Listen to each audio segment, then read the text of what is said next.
ولایت نیوز میں آپ کا خیر مقدم ہے۔ امریکہ کی اسرائیل کو نصیحت، حزب اللہ سے مت الجھو۔ امریکہ کے مشہور زمانہ اخبار نیو یارک ٹائمز کے مطابق امریکی حکومت کے اہلکاروں نے اسرائیلیوں کو جنوب میں حماس اور شمال میں حزب اللہ کے ساتھ جنگ کی مشکلات سے خبردار کیا ہے۔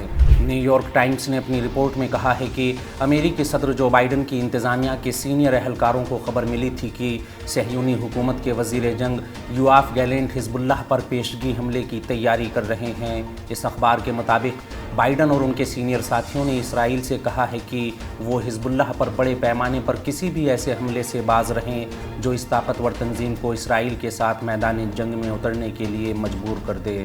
امریکی حکام اس لیے بھی پریشان ہیں کیونکہ نیتن یاہو کی جنگی کابینہ کے کچھ نسل پرست اور شدت پسند ارکان غزہ پر حملوں کے ساتھ ہی حزب اللہ کے خلاف بھی کارروائی کرنے کی ضد پر اڑے ہیں۔ نیو یارک ٹائمز نے لکھا کہ بائیڈن انتظامیہ کے اہلکاروں نے اسرائیلیوں کو جنوب میں حماس اور شمال میں حزب اللہ کے ساتھ جنگ کی مشکلات سے خبردار کیا ہے۔ 2 روز قبل ہی ایکسیوز نیوز سائٹ نے باخبر امریکی اور صہیونی ذرائع کے حوالے سے خبر دی تھی کہ جو بائیڈن نے بنیامین نیتن یاہو کے ساتھ ملاقات میں کہا تھا کہ وہ غزہ جنگ میں حزب اللہ کی شمولیت کو لے کر پریشان ہیں۔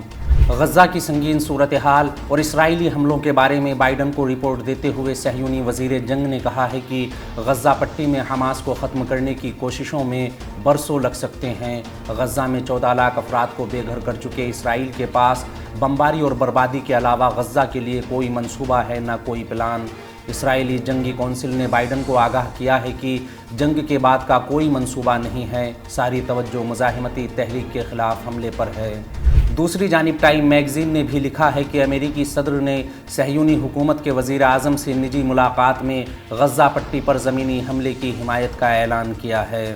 اس خبر میں فی الحال اتنا ہی۔ قومی، بین الاقوامی اور عالمی اسلام کی اہم خبروں سے باخبر رہنے کے لیے ولایت نیوز سے جڑے رہیے۔